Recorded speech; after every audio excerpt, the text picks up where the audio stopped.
my friends. It is David Ault, and welcome to The Gathering.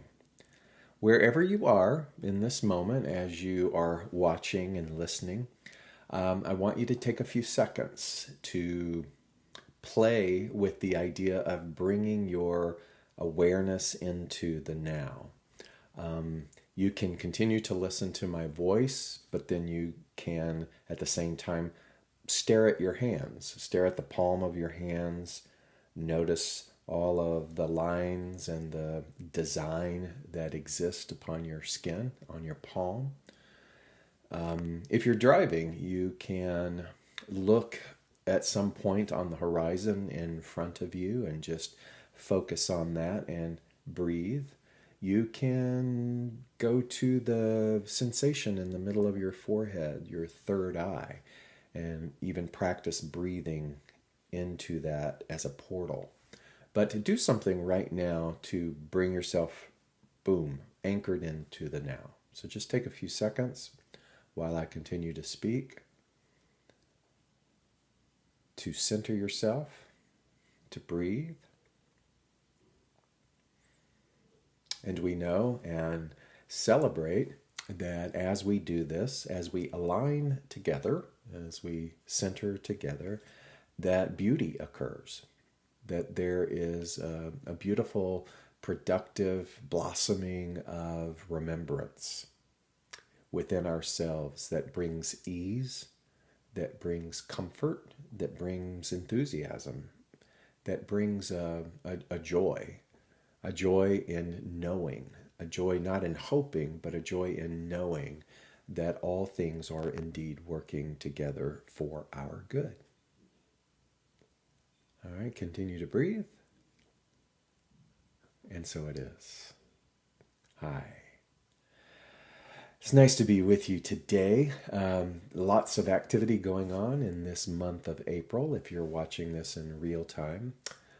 Easter and retreats and all, but back at home and delighted to be able to share this message with you. I want you to focus on a word, and that word is already. So I'm going to say it again, already. When you hear that word, how do you feel? Many times we use that in our vernacular in this way. I've done that already. Kind of when you say that sentence, we say it with a little bit of exasperation or impatience, like we're having to explain ourselves or defend ourselves. I've done that already. But now let's bring a whole new connotation to it. It's already done. It's already done.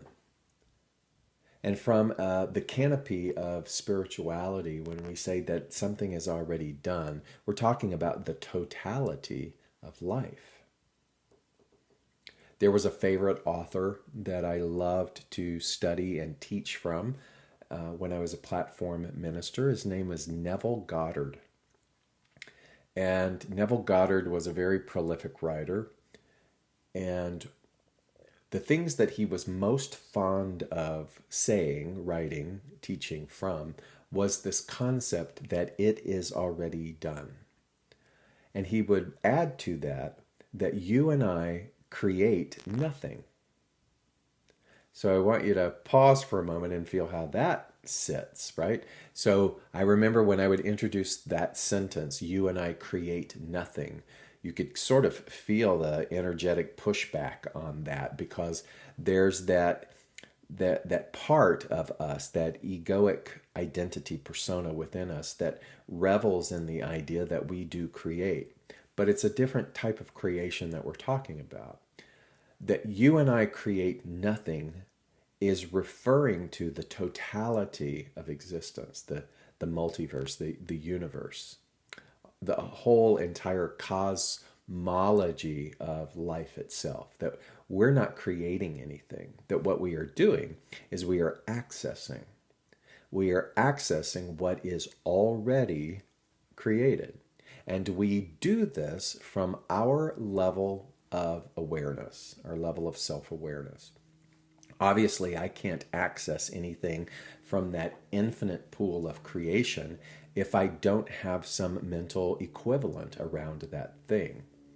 If my mental equivalents are filled with a sort of dense noise that is languaged around hopelessness or striving or hardship or victimhood or can't catch a break, all of that kind of stuff, then I don't have the ability to access from the all that thing, because in this present state, I can't perceive it. I have no perception of it. What I have a perception of is lack. And so what I get is the already existing permeable field of lack. It's neither good nor bad. It's not right or wrong. You and I are not wrong when we do this, and we do this often.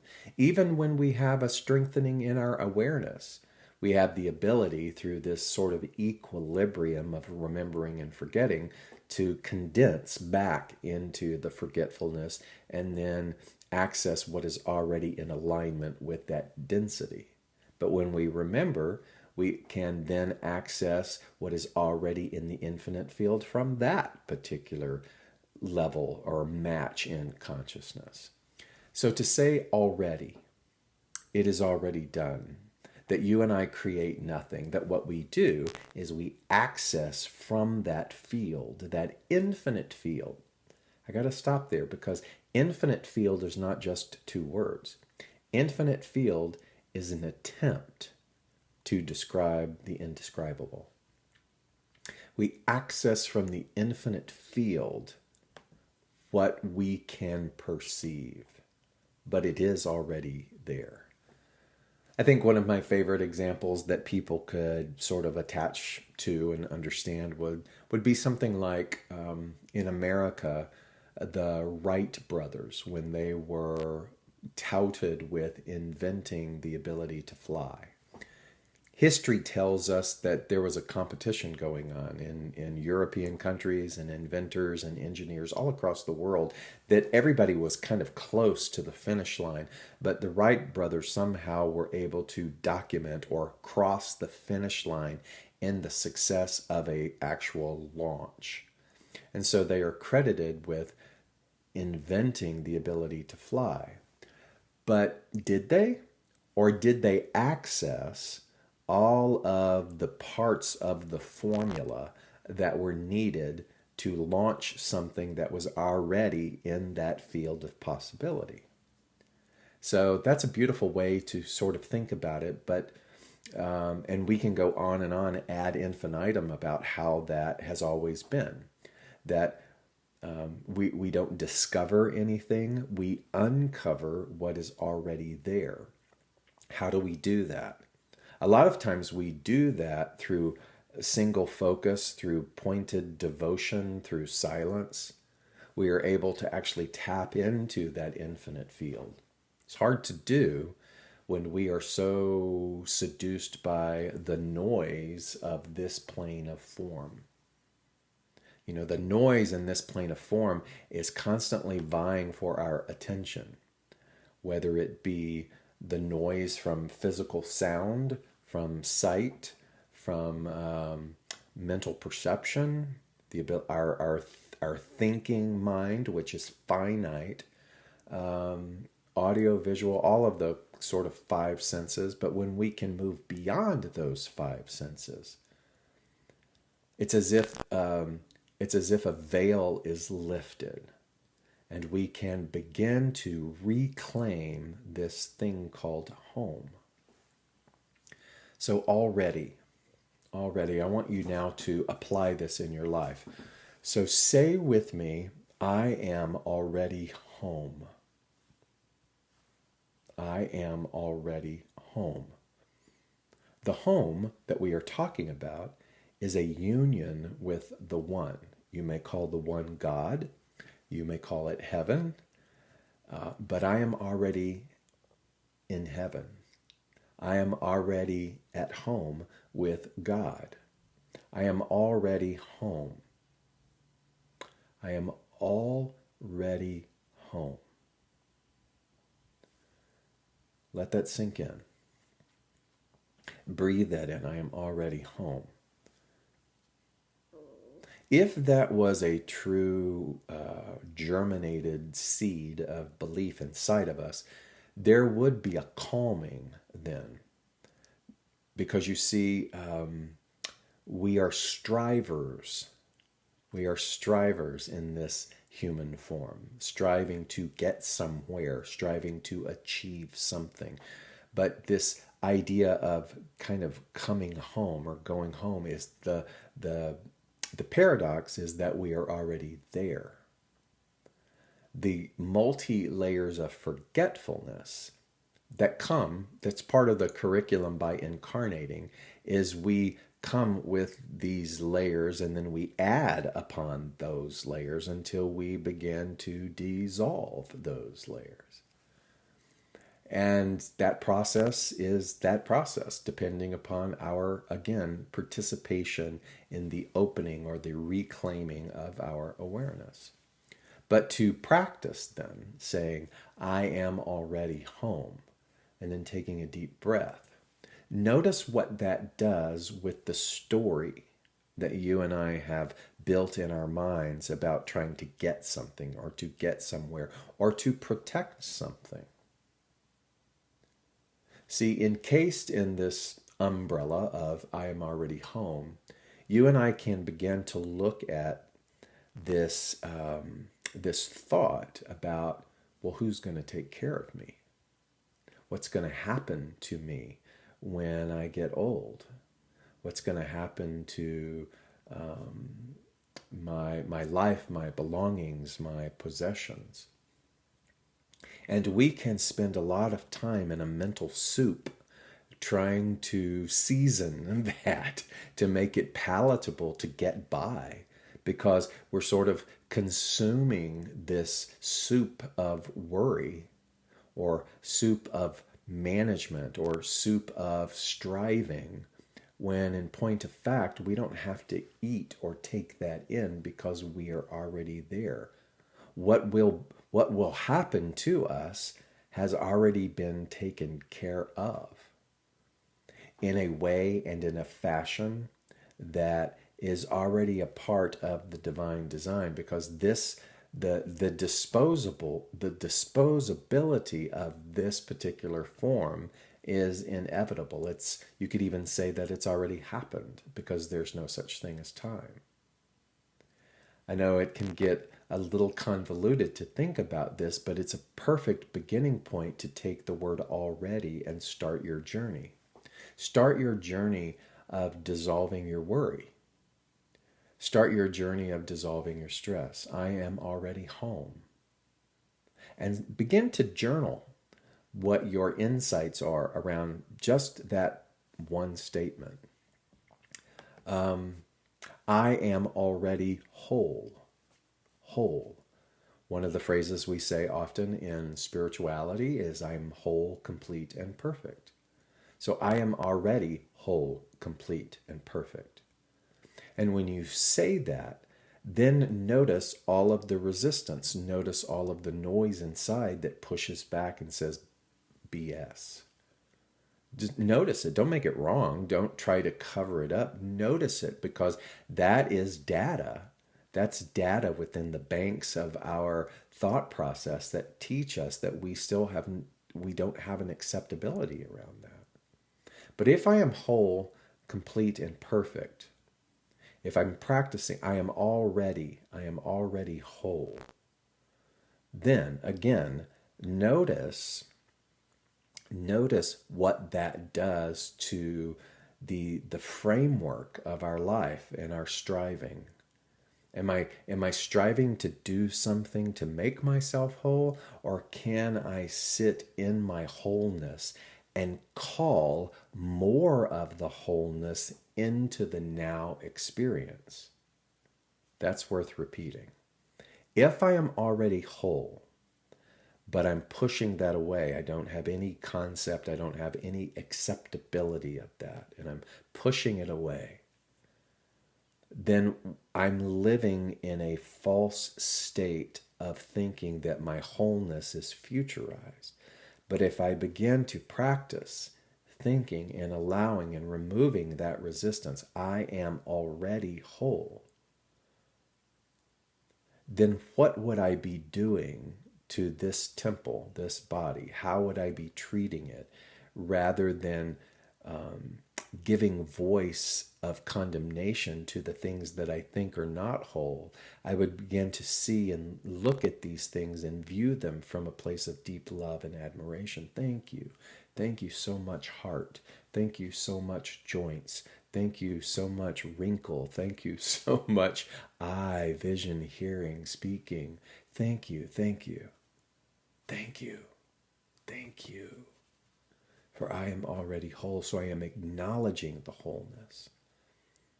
It doesn't mean that I'm just like doing anything that I want and eating whatever I want and treating it badly because, hey, I'm already whole. That's missing the point. You're bringing reverence. You're bringing reverence to the gift of this instrument that we've been given.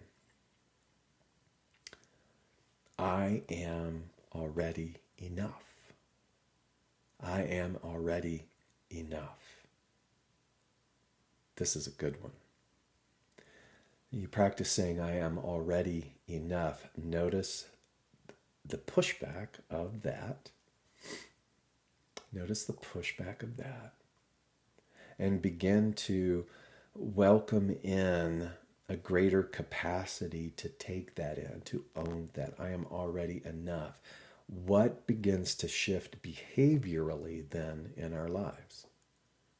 If we know that I am already enough, I don't have to do anything to belong. I don't have to do anything extra in order to be loved. And so that doesn't really change the outer world first. It doesn't do anything actually with all of that out there and with the personalities out there. What it does is it changes this. It changes the vibration of this instrument when I know, not from a place of mocking, not from a place of bragging or ego or better than, but when I can know in my being that I am enough, it affects the way then that I show up. It affects the way then that I embark upon paths of creativity. It affects the way then that I interface with other people. Not saying, look at me, see me, but it's about understanding that wherever I go, there is enough here, enough for me, enough to share. I think one of the things that is so loud these days is the internal shouting of people that are going, see me, see me, see me, see me. There is this demandment that's coming from so many that are starving. They're starving in their awareness of their enoughness, so that they are trying to get it from the outside world through talking, through acting out, through all kinds of things. Whereas if we could pause and we could breathe into here and we could practice saying, I am already enough. Not I will be enough when. I am already enough. Then we let the entire world off of the hook for making us feel enough. And that is a peace that is indescribable. And so we all are holding the world hostage a little bit in making it responsible for filling the cup of our enoughness. But we are already enough. And we get to let everybody else off of the hook. So already. So I am already enough. I am already whole. I am already home. What are some of the other words then that you could use in that beginning sentence of I am already? I am already a success. I I have already won. It's a beautiful way to try to begin to understand the isness of life. That we think that time and life and history is linear, and it appears to be linear in this human experience because it's the way in which our thinking brain processes that. But in the multidimensionality of life, and I want you to consider that beyond just sort of jargon, but the fact that there is so much far beyond anything that we can comprehend. There is so much beyond even just this one universe, that there are multiverses, that there are billions upon billions of things that are existing in this idea of life that are happening simultaneously all around us that you and I are participating in, and on and on and on it goes, and it gets mind blowing. And so we go, it's already done. And so why are we here? Because what we do have the ability to do is to influence the quality of this already having won journey. We do. The cause and effect that we have talked about incessantly in spirituality is within this plane.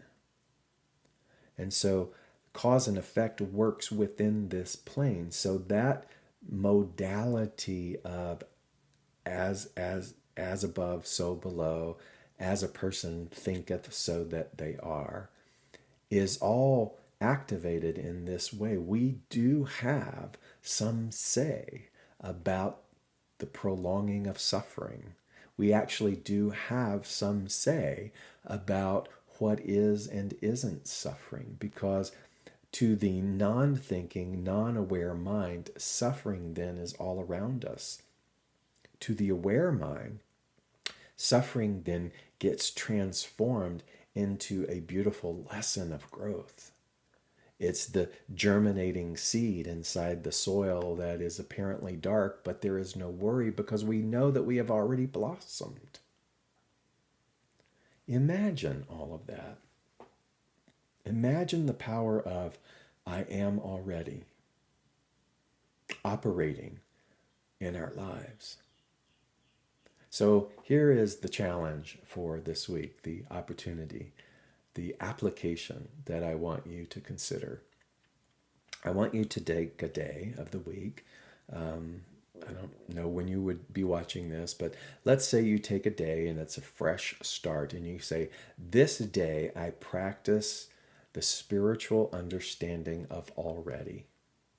And then I look at what is before me. I look at the heaviness of a repeated challenge. I look at the circumstances around me, and I begin to take the spiritual gift. I'm not even going to call it a concept because it's a reality. The spiritual gift of already, and I want you to begin to place it upon these situations. So if there is a worry, let's say, about a family dynamic, a family issue that continues to be a thorn within everybody's life, then I want you to place upon that family issue, this is already resolved. There is already healing here.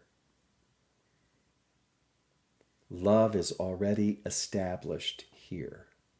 And begin to sit with that. It's not really our job to then formulate or even visualize how that happens. What we are doing is we're just calling it forth. If you're experiencing financial challenges and fears, which seems to be very heightened these days, I'm not saying that it's usually not a commonality, but it appears to be there. Then we look at that situation and we say, I already have all that I need. I am already a part of a sustaining sustenance. I am already there. I've already completed this sentence. It is already enough. I am already enough. And you begin to apply that. And then you act. You continue to do what it is that we are to do in human form. You go and you work, and you go and you resolve, and you communicate. You go and create. You go and do this thing, and you do. But you do this with this sort of foundation of already. It is already complete.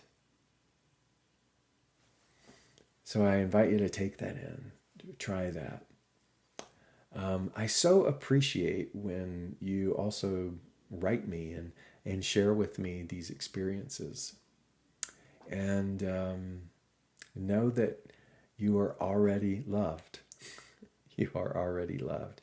And thank you for spending this time. Blessings.